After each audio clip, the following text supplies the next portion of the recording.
Welcome everyone, it's Unstoppable Stelezzi here, and we're going to be doing another Age of Empires 3 Definitive Edition Age of the World Civ preview.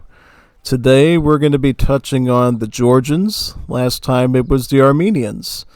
The most recent patch of Age of the World is in fact called Mounds Mountains for a reason. Yeah, you got one mound-based civ, the Kalusa, which we'll be doing next time, and then you have the two Caucasus mountain civs, the Armenians and Georgians. So today you're going to get to enjoy the cards and civ features of the Georgians, just like we did with the Armenians. So you're going to see a lot of similarities between the Georgians and Armenians, since there are their own sort of subset of the European culture. They're not quite, a totally off culture, I would say. They're more or less like a subset of the Europeans. They got a lot of the European stuff, like advanced arsenal, factories, forts, a lot of the same politicians. Yeah, so they're basically just Europeans, but very, very distant Europeans, Yeah. So here we are at the start of the cards. We got the peasants. The peasants of Georgia work exactly like the Armenian ones. They start out as being a more cheap villager, but a villager takes longer to train. So if you're one of those players who is always running out of food when you're trying to queue up your villas and stuff, the Georgian and Armenian civs are going to be really good for you, because you're always going to be able to keep that queue going. Just be aware that, the queue's not going to be moving as fast, But that does change later down the line, right? With every age up, it's all the sort of differences between them and the other villagers seems to negate a bit, right? So the peasants will start to train a bit faster, but they'll also become a bit more expensive, to the point that eventually, once you get to Imperial Age, they're basically like a settler at that point, So fun unit overall, I would say.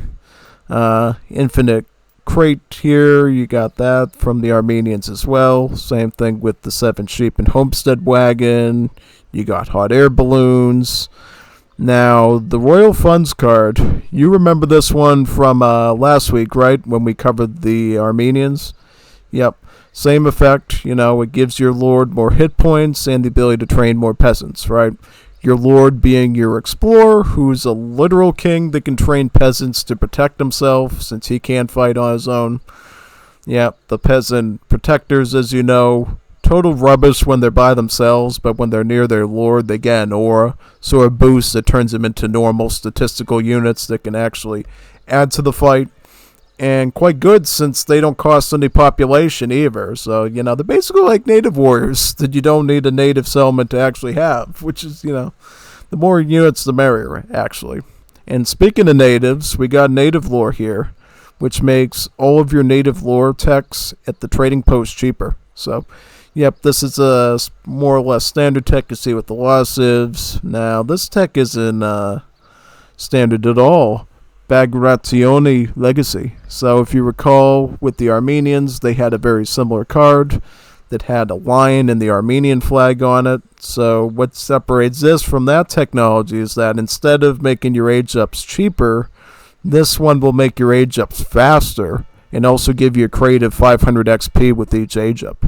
So if you like really fast age ups, sort of like the Exiled Prince, so to speak, you just go up super quickly. This is a good card for you. And then obviously the XP crate it comes with, a great perk for getting that first shipment out, especially in Age 3 and 4 when you're playing your FF and FI gameplay. Definitely. Town Militia, you know what this does, right? Stronger town center in terms of attack. Send out a bigger group of militiamen that can do a lot more protection. Pioneers, you know what this does, makes your peasants a bit tankier. You got Advanced Trading Posts, which is always a great card. Advanced Mill, as well as Advanced Estate. You're really never going to see this again unless you're on the survival map in any real sort of gameplay, unless you're doing sort of like a vegan challenge, I guess, that you can't eat hunted animals or fish or anything. You can just eat the mills. Advanced Market and Advanced Stock. Same thing as really any other civ against those cards can do. Ranching, so you do have the option of cows, but you also have the option of fish. You got schooners and fish market in Age 1 to really establish a good fish boom if you're on any sort of water map. You also get the wood chopping cards, exotic hardwoods, and sawmills to keep your wood economy going. And one other cool thing you get that you might not always use, but sometimes can be useful depending on the deck, is the distributive. I can't even pronounce it. It's the wood trickle card. I do it in every stream. I can't get my tongue around it. It's like a tongue twister. I don't know why, but I just can't do it. It's the wood trickle card that the Russians use all the time. You got food silos to help you with your farming. You got stockyards to help your herdables get fat a bit easier and a bit quicker. Basically, Team Furrier, Armenians had this as well, if I recall. Rum Distillery, Stonemason, you got Rangrab, Eco Theory, and I think these are all cards Armenia got, right? Yeah. Yep, again, same with the peasants, same with the crates. You got your moo-moos, your cows, and right over here, you got a card called Generosity, just like Streletsy has Generosity to give you these info videos, right? So yeah, your Lord gains more hit points and slowly heals injured idle units around him. So, your king might not be able to fight, but he can sure turn into a good doctor that can heal up everybody's wounds, So he's a generous king, Instead of just sitting around and not doing anything and ordering everybody around, he sits around, orders everybody around, and, plays Mr. Doctor and, gives you bandages and whatever he does to heal you. Yeah. You got Lead the Charge. Your Lord gains more hit points and an aura that boosts nearby units' movement speed. So, yep, not only is he good at ordering units around, he can order units to run around a bit faster as well with this card. So a bit different than the sort of Lord upgrades in the Second Age that the Armenians can do, but still quite good, Definitely movement speed is going to help you with maneuverability, and then of course the ability to heal your idle units is going to give your army a bit more survivability, which I think is important because there's a lot of stronger units in the the Georgian roster, I should say. Yeah. Why do I say Armenia? Well, because basically the Armenians and the Georgians have just sort of overlaps of each other so much. So, yeah, basically a lot of the gameplay features we're doing with the Armenians links with the Georgians and vice versa. So, yeah. So here's one of the Georgian units here. The Kartelian Spearmen. An archaic Georgian heavy infantry good against cavalry and buildings. So it's going to be quite similar to the Armenian peasant spearmen that the Armenians have, essentially. It's going to be a good pikeman for the Georgians to use. And the next card, you got the Metsikovnis. These are essentially musketeers. These are Georgian musketeers. You could kind of think of them like the Impi and Wars of Liberty Zulu. Basically a musketeer that instead of firing a gun, simply just chucks spears at people, essentially. So, yeah, it's going to have a pretty okay ranged attack, and then in melee it's going to have anti-cav multipliers, essentially. Yeah. You do have some infantry upgrades here for the hit points and attack. Now, this is the Georgians hand cavalry, the Manaspa. You remember this guy, right, from Age of Empires 2 Definitive Edition?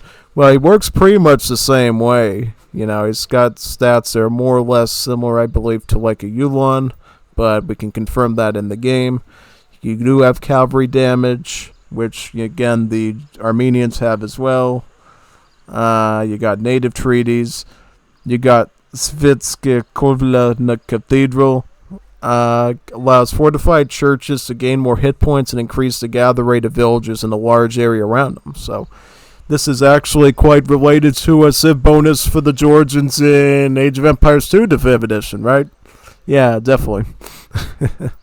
Yep, we got frontier defenses, we got fencing school, riding school, you got engineering school, all the training upgrades, and Georgians get their own royal decrees as well. They got the Diggaruba, Grutskini, Huskini, Polk, and the 7 Years' War, and then Alanic Legacy.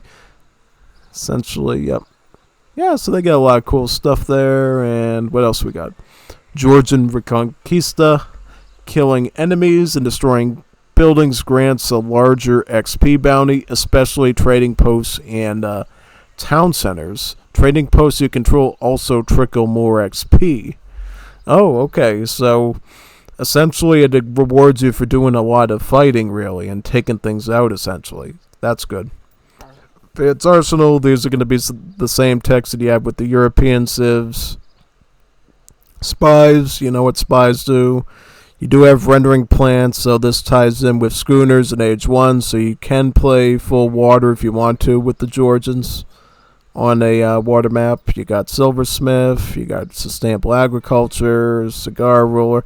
So you got all your European eco stuff here, and spice trade and medicine. Just like the Armenians, your navy is going to be standard European with caravel and galleon in there. You got improved warships and admiralty as well. And then you got theaters, if you like Ronin Samurai, or just to have more outlaws, you can use this. In terms of allied shipments, it's going to be the same as the Armenians. So you're going to have your Alan, Khazar, and Tatar allies that you can call on, and then your privateers as well. Moving on to Age 3, you got another peasant shipment. You got some crates over here. You got your sheepies. You got one covered wagon, and then you got some more Carthian spearmen units here. So if you like pikemen, great for you. You got your Metskivkovis, which are your, spear-chucking musketeers. And then you got the fortress guards here, essentially. Metskanovis, bonus near defensive buildings becomes stronger and also applies to enemy defensive buildings. And the attack of your defensive buildings is boosted by 2%. Up to 30% when 15 Metskanovis are nearby. So what does this mean essentially? It means essentially your Metskanovis, your javelineers, are going to be good not only defensively, but they're going to be better offensively as well when attacking enemies who may have defensive buildings in their bases, really. Yeah. And it also means, too, with the second part of the bonus, that your towers, your forts, your TCs are going to fire better when they have these spear units near them, really. Yeah. And that's not a part I touched on yet with it, is the fact that essentially these javelineers will actually be tankier when they're near your defensive buildings.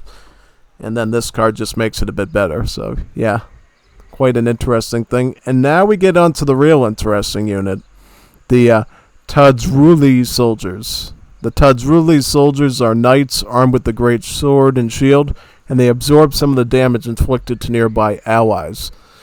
So, yep, basically these guys have the ability to use the deflect property to, absorb damage that other units are going to be receiving, which makes them pretty good. If I recall correctly, statistically, they're basically doppelsoldiers. I think statistically they have some splash, and they're generally going to be good against cavalry. Now, they get this upgrade card here called Apostolic Knights, which will increase their attack, and they gain a charged sword throw attack that deals melee damage at range. So, if we recall correctly, actually, the Armenians had a upgrade card that allowed one of their cavalry units to throw their maces at the enemies, right? Now, instead of that, the Georgians have a ability to allow their swordsmen on foot to do the same thing, where they throw a sword at the enemies instead of a mace. Overall, it just gives more value to the unit, and even if they don't get into direct melee with the enemy, they're more likely to at least get a bit more value. So that's good. That's always good. You got the Kevzar marksman here. Sturdy rifle infantry with mixed resistances, good against infantry. What do they mean by mixed resistances? This means that they're a multi-armored unit. They got some hand armor, and they got some pierce armor, too. A lot like some of the units we see in Wars of Liberty, like the Honor Guards and the Voltageros, right? So, it's very hard to take these skirmishers out. They're quite tanky. And then we have an upgrade here called Devitruri. Hand infantry attacks faster and gains a bonus against gunpowder units. So What does this mean? Any unit with the gunpowder unit tag, like essentially musketeers, skirmishers, and the liking. So this essentially makes your melee units a lot better. And then you got infantry combat, mountaineers. This is the exact same grenadier that the Armenians get. It's essentially a longer range grenadier, basically, but it is a bit weaker, so be careful what you do with them. More Manaspa shipments, and then you got the Aznari cavalry. These are essentially going to be your Georgian dragoons, good against cavalry combat, infinite one falk. A lot of similarities to the Armenians. You got native warriors, and then you got Catholicos. Healers gain more hit points and heal and train faster. So this is essentially good if you like priests. You got frontline garrisons, nank towers, and keeps become available to train every infantry and cavalry unit. Same card that the Armenians get. Advanced frontier defenses, a bit more useful than the Armenians stuff because, essentially, you don't have the sort of auto upgrade stuff that the Armenians do. So as Georgians, having this card's gonna have a bit more value for you. 10 spies and assassins. You got Royal Mint. You got Supra. You get 500 food in your resource inventory for each mill that you currently have on the map. How many mills do you usually have on the map? Like, 4, maybe 5 or 6 max? So, yeah, that could add up pretty quickly. That could be like 3k food if you wanted to set that up with advanced mill. Maybe that's a build order. Who knows? Yeah. Refridge and textile mill. Then you got frigate, naval gunners, and then mercenaries-wise, it's an exact replica of the Armenians. You got the Harquebusiers, Highlanders, Manchurian Cav Archers, Panders, Giant Grenadiers, and then the Cossack Daredevils and the Privateer one. So, exact clone copy right there. In terms of the Age 4 cards of the Georgians, you got your crates, similar to the Armenians. You got partisan wars, where mercenaries and natives will train faster and your troops become stronger around them. So what does that mean? It means the Georgians are actually a pretty solid civ for spamming out native warriors as well as mercenaries, and they'll actually boost your regular troops as well with this card. Yeah, which is pretty neat. Because you already got these, in particular, these Mezic Noves already getting boosted by your buildings, right? So you combine that aura with the aura coming from these mercenaries and gnats, that's pretty good for these units, Big shipment of your spearmen, you got more shipments of your Tadrulis, swordsmen there, and your Kevzer marksmen, more mountaineer shipments, and more Manaspa shipments as well. Now, this card here is called Lessers. Ships 1 Manaspa per mill in a state you currently have on the map. They train faster and their upgrades are cheaper. So, in terms of treaty value, it's only going to help them train faster. Obviously, if you're playing a certain way, maybe having the upgrades be a bit cheaper will help you out, perhaps. Who knows? It's really good if you already have a lot of agriculture on the field already. That's all I'm saying. Then you got more Aznari, cavalry shipments, Falks, Culverins, horse artillery. Yep, they do share their artillery foundry for the most part with the other Europeans. The one thing that differs, though, just like the Armenian civ, is the fact that they don't have mortars. They actually have trebuchets instead. So, yep. They essentially are different than mortars because they're more inaccurate, right? Just like the trebs from AoE 2, right? They might hit the target head on, they might hit something to the side. You just don't know exactly. You just don't know what exactly it's going to hit. So it's a bit of guesswork. And then you got Blood Brothers, Georgian Golden Age, rides fast. For a minute, all units train much faster, and economic and military upgrades are researched much faster. It sounds just like the Danish Golden Ages from Wars of Liberty, doesn't it? Except this time it has the effect of giving you temporary speed on your research times, which, not bad at all. And then it also allows your units to train much faster, too, in the period. It could be good as a finisher, I think. If you're looking for a quick, hard rush against the enemy, and you just want that production building to be producing, yeah, that could be quite good.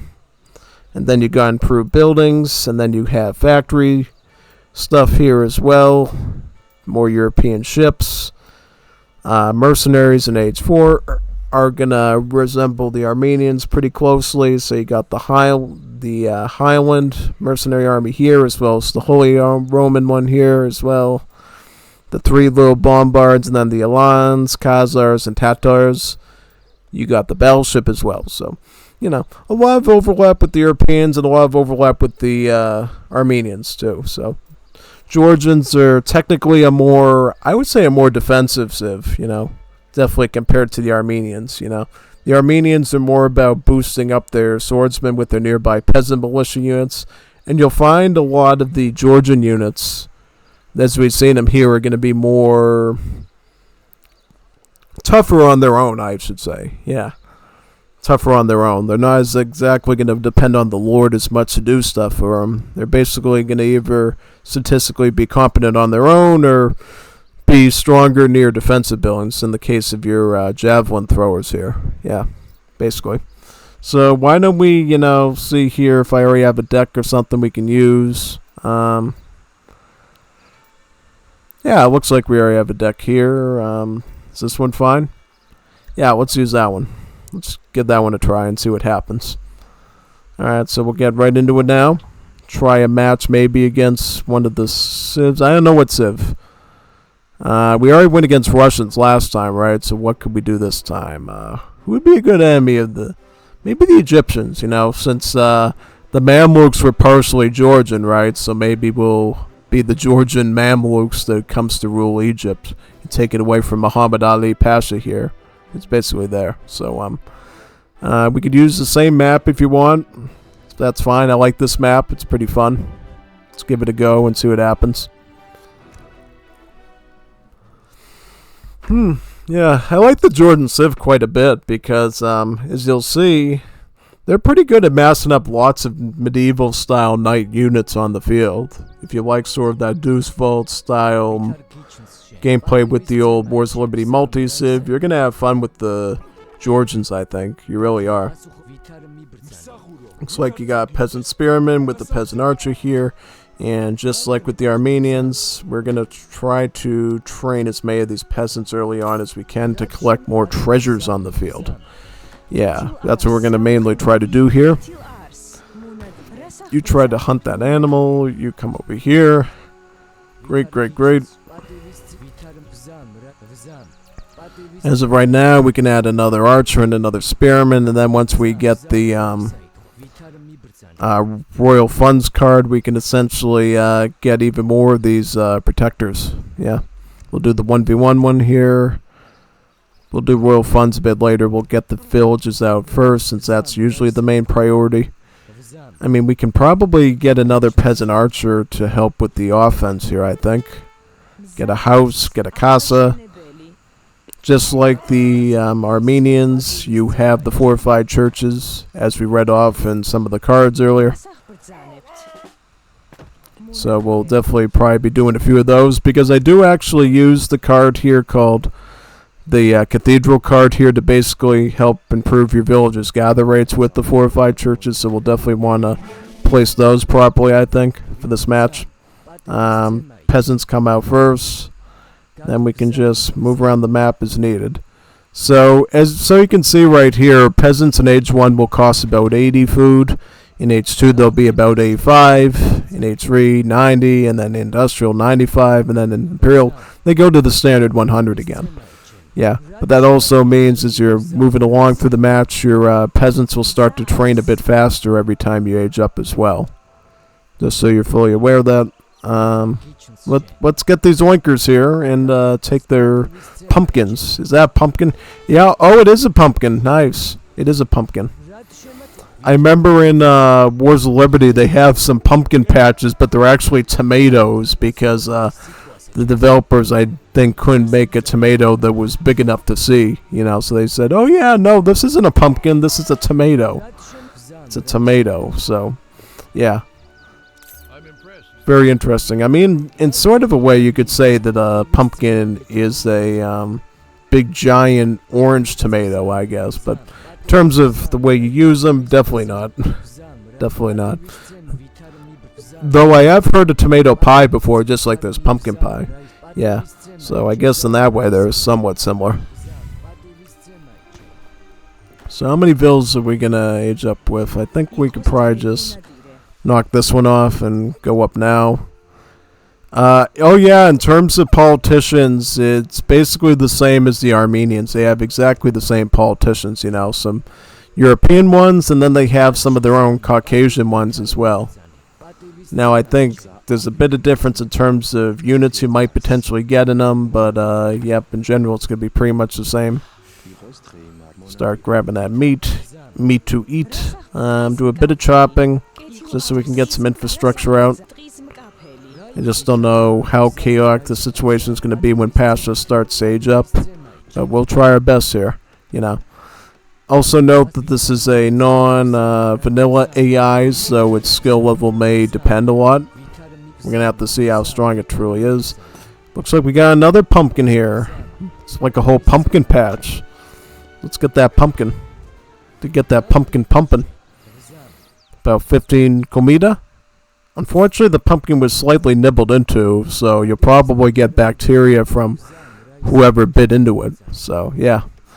You know, I wouldn't trust anything that was eaten slightly by another person. It's like double dipping the chip, right? You know, when you're dipping a chip at a party, right, you're supposed to dip it once and eat the chip.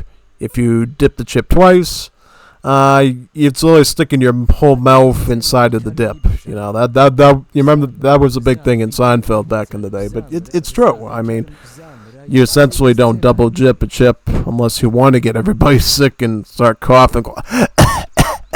Yeah, exactly. Because you never know what you got, you know. Just look at COVID, essentially, you know. Big infection that affected people like 1 to 2 weeks later with symptoms after they actually got it. So, yeah, you got to be careful of that stuff. Yeah. So, let's get some defenses out now. So, you get the army camp as your primary military building here. It's built fast and has no placement restrictions. So what does that mean? Does that mean we can essentially put it right up to our enemy's town center if we want to? If that's the case, that's actually pretty cool. Let's try that. Let's try scouting out their base and seeing how far inland we can actually put these camps, to be exact. We'll try to get out some of these Miskanoves now, since these are going to be a pretty good unit to go in with. Let's just go forward here and scout a bit. This village is getting completely raided there. Yeah, the Egyptian explorer is just like a Mamluk, really.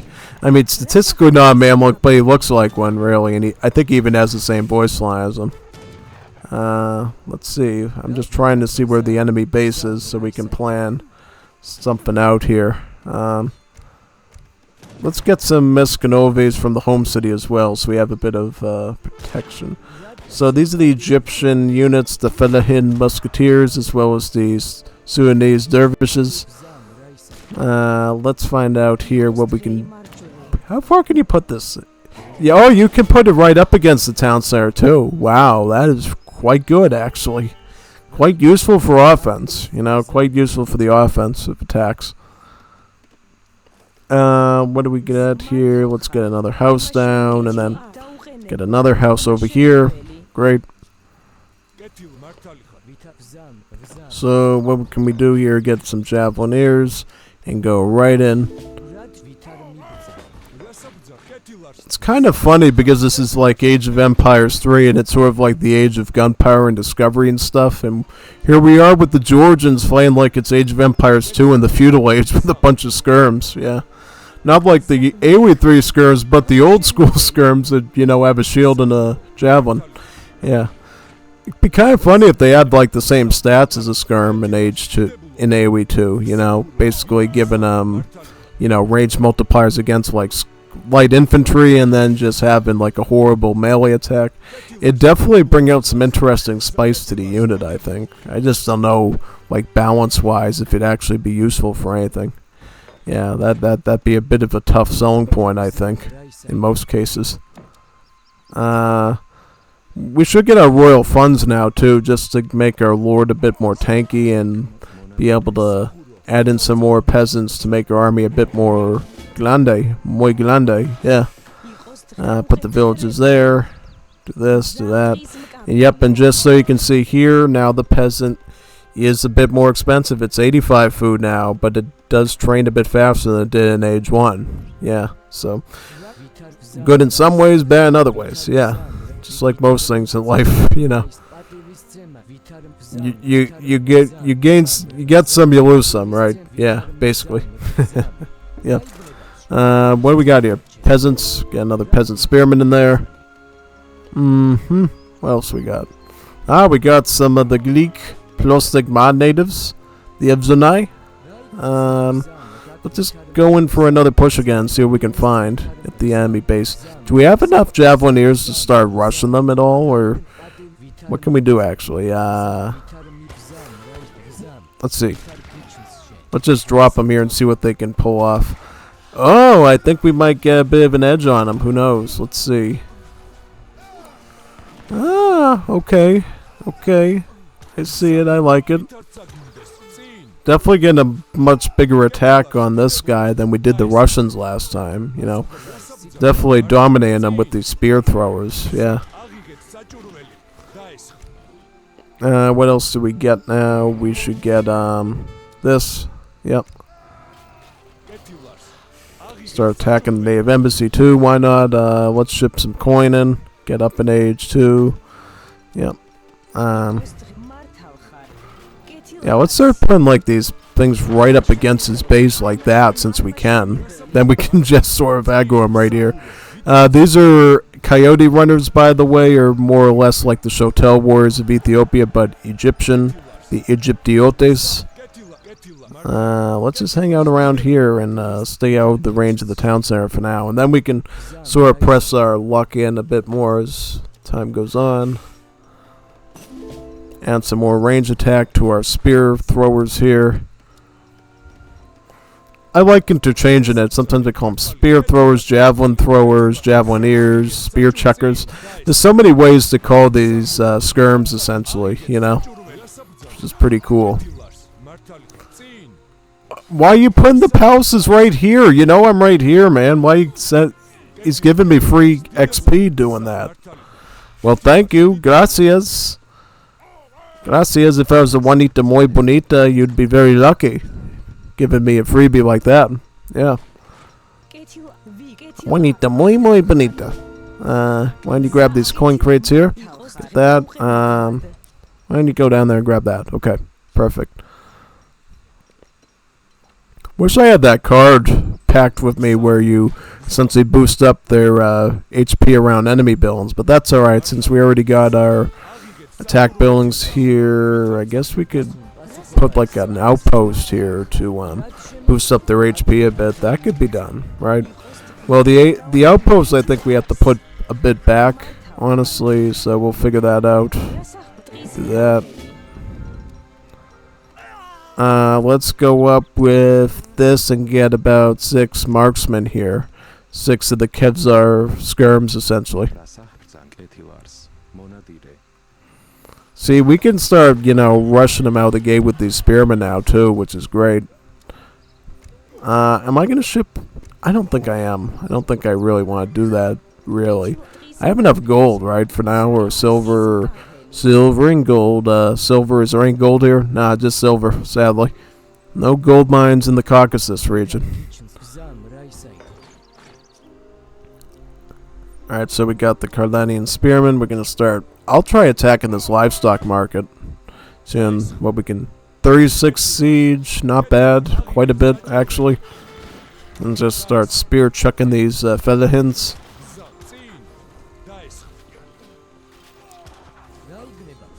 There you go. Get that. Oh, this bot is like super easy peasy lemon squeezy. Yeah. It's not even a challenge. Definitely not. More Egyptiotes.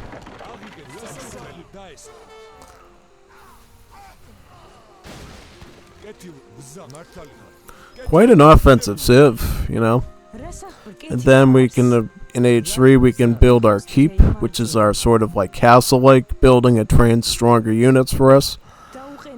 And then we can probably start receiving our shipments right to the front lines here once we do that. Let's just wait for that age ship to come in.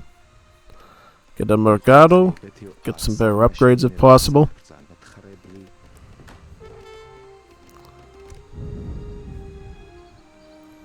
What do we want? We'll get apostolic knights, I guess. This will make our knights pretty good. Let's get the keep so we can actually start training them. Yeah, this is what the keep looks like. It's like a huge, giant Georgian fortress there. Got about 6 Kevzar marksmen, about 6 skirms. And this is what they meant by multiple resistances. They got 20% hack and 20% pierce armor. So, you know, not only good for fighting other sort of gunpowder units, but they can, you know, they can last a good amount of time against things slashing at them too, like hussars and pikemen as well. Get the keep up. And after that, let's send some of these Taruli soldiers right to this keep here once it's done. You can get the veteran upgrade on these right now. I think we'll actually see an HP boost once this keep is completely done.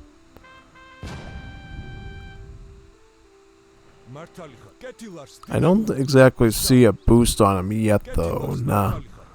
That's a bit strange. You would think that the keep would boost him, but that's alright. Let's add some of these swordsmen in here. It actually looks like we can set the gather point from the home city to this spot, which is a bit sad. But I guess we'll deal with it either way. Get those swordsmen down here. Yep, so this is basically their stats. They're got like 1 splash, so they're kind of similar to the Doppels, but not quite as extensive, I think. And then they got multipliers against cavalry, light infantry, and then, well, the sort of shock infantry, I should say. And then here's the flying sword ability. So the flying sword has about the same damage as the regular melee attack. Pretty similar to the throwing mace ability, the Armenians. So kind of similar in that sense. What else can we do here? We got enough of that, right? When you start getting like hunting dogs, placing mines, all these techs start booming like a baby boomer up. And this is what the fortified church looks like, similar to the Armenians. Now, note, I think you can't make the warrior priest, though, with the Georgians. That's only in an Armenian exclusive thingy, just like it is in Age of Empires, too. I can get some more peasant. I'll get some peasant cavalry since we don't have any cavalry already. And we can send the swordsmen right after these Velihin musketeers. So yeah, this is them in melee. They're pretty good performance-wise, yeah. And then we can add some Manaspas in as well.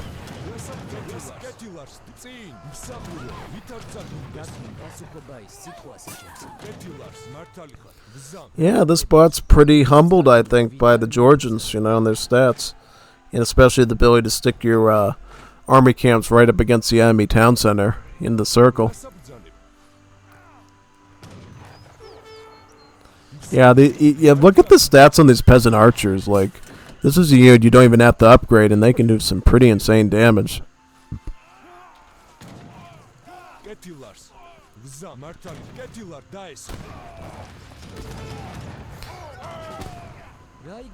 Here's the Manaspas, yep. Exactly as I said. Basically, statistically similar to the Ulans, you know. Bit less HP than the Hussar, but a bit more damage. And what else can we get? Can we get some, like, wood? I kind of just want to age up to, like, industrial age, at least. Get some trebuchet action going, if possible. And that would be fun. Let's get some coin. Some dinero. Get steel traps as well. Get that. Yep, so this is basically the priest that the Georgians get instead of the warrior priest. They get the apostle. So it's basically a priest mounted on I believe a donkey or a horse. We'll see once the wood crates arrive what that priest actually looks like. So here's the Tradzuli soldiers. Go right over there. Yep, attack that. Go into... What's the siege? 67 siege? Not bad at all. That's quite good, actually. These barracks look exactly like the Age of Mythology ones, which is pretty neat. Unfortunately, yep, you're gonna die again. Levy Bowman.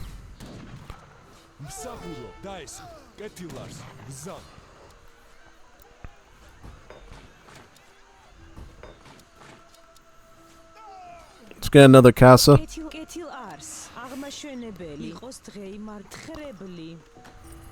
Get the amalgamation going. Got a pretty good score here, honestly. Nothing to complain about too much. I can get some more Manaspas here as well. Then what should we get now? We should get about some more of these, I think. Yeah.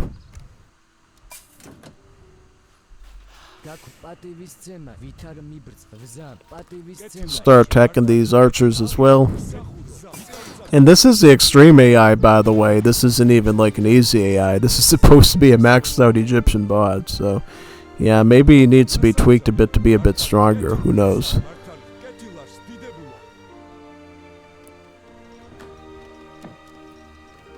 What else? Get another casa there.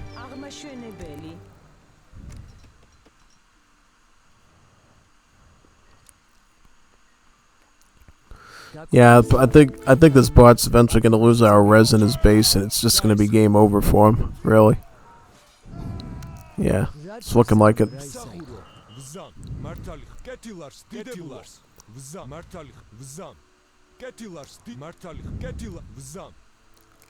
How much coin do we got? We need about 300 more coin to age up, right? Yeah. What are you guys doing? You're just sitting around doing nothing. Come over to the front lines. Come over here.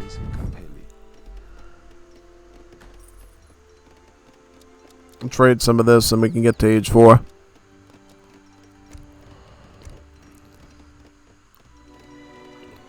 We'll get the patriarch, I guess. Yeah, that should be good. Where's our villager? Is our villager still alive over here, or where is the Villy? Ah, he's over here, alright. Or she's over here, I should say.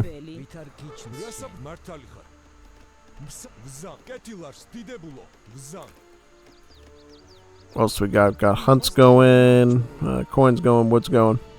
I mean, we basically have in the bag. I just want to get some trebs out to finish this off with. Yeah. And I also want to get some of these, like, range cavalry as well, so we can look at them.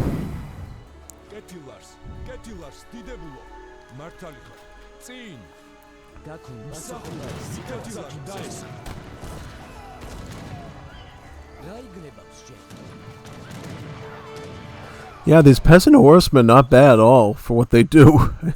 61 hand attack. Quite good. Makes the Manaspas look like nothing.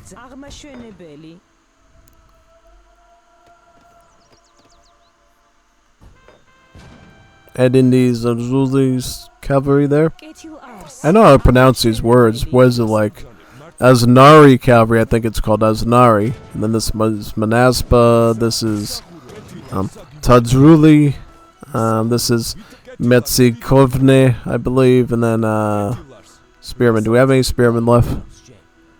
Yep, it's the Cartnian Spearman. Yeah.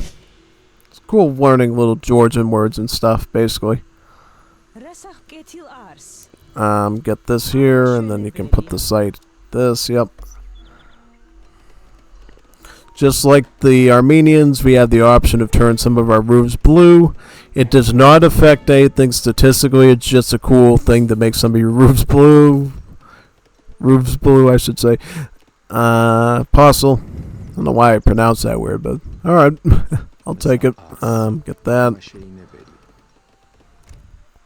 Then we'll get some trebs over there as well. Get a foundry, perhaps. You have a foundry, right? So we can get counterweight trebs, is that right? Get some of these spear chuckers here. Get some of these apostles to the front lines. So they ride on a donkey, right? No, they ride on an actual horse. These aren't like those Juanitos from España that ride on the donkeys, the missionaries. These are actually mounted priests on top of a horse.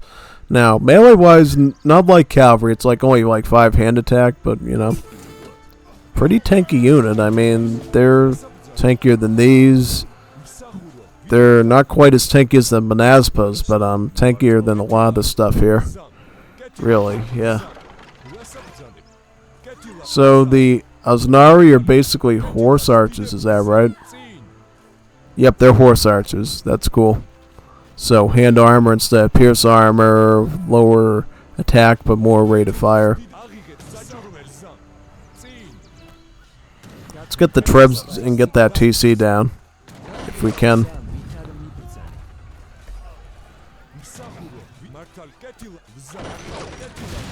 Siege, siege, siege. Alright, let's get that. That one down. Perfect, get that. There you go. Nice.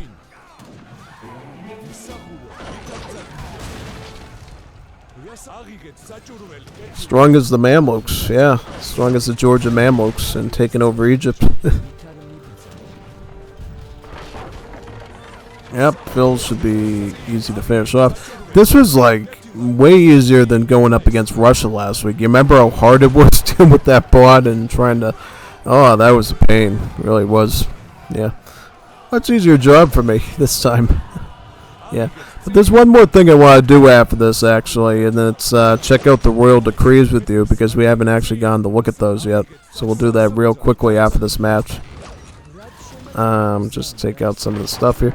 I wonder why the Egyptians have these sort of like African huts instead of having like actual Egyptian looking houses to match them with the rest of the infrastructure.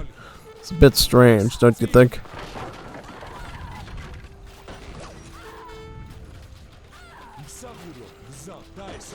Start getting these villagers here as well. Wow, these trips pretty far back, yeah. Not bad at all. Yeah, let's look at the post game there. Looks pretty good. Yep. All in through. And now let's go into the royal decrees. So do I have a deck with them? For reference, let me check real quick. Let's use this deck for that. Alright. We're just going to do some quick cheat codes to get them to you very quickly. So we'll just go same map, get a random bot. Doesn't matter what bot it is, really. Ooh, the Hausa. That's always nice.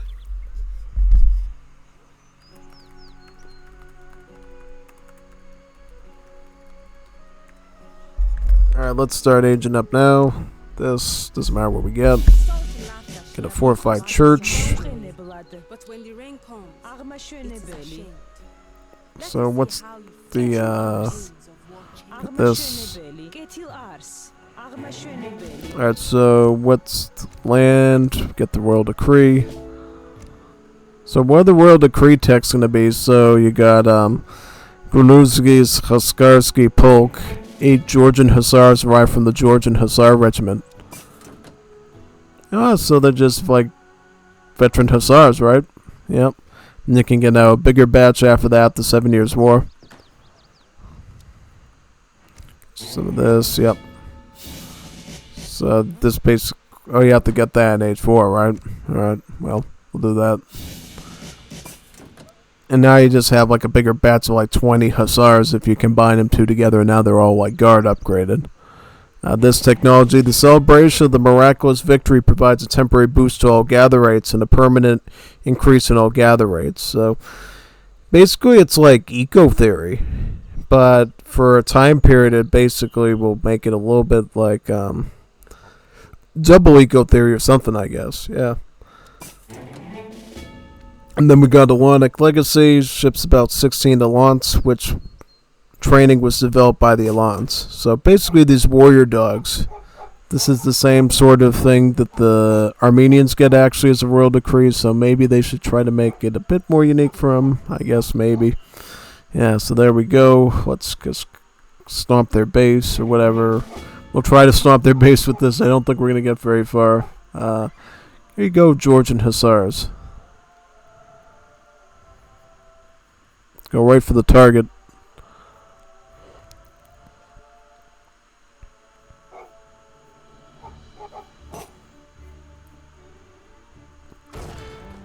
Alright, so yeah, we'll get some kills, but I don't think we're going to get a lot.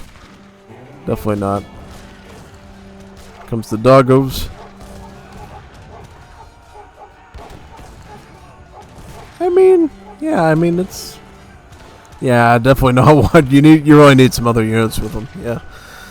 But there we go, though. The Georgians, people. So, next time we're going to be doing the Kalusa.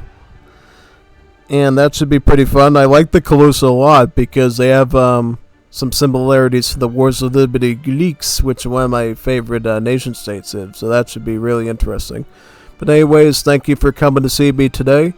I know we had a bit of a hiccup there, mixing up Georgians and Armenians half the time. Sorry if I did that, but yeah, they just feel like they play so similarly to me that yeah, they just, they're sort of like two peas in a pod, or two Caucasus civs in a Caucasus mountain range. Yeah, so there we go. Sign off now from this one. See you on the Kalusa one next time.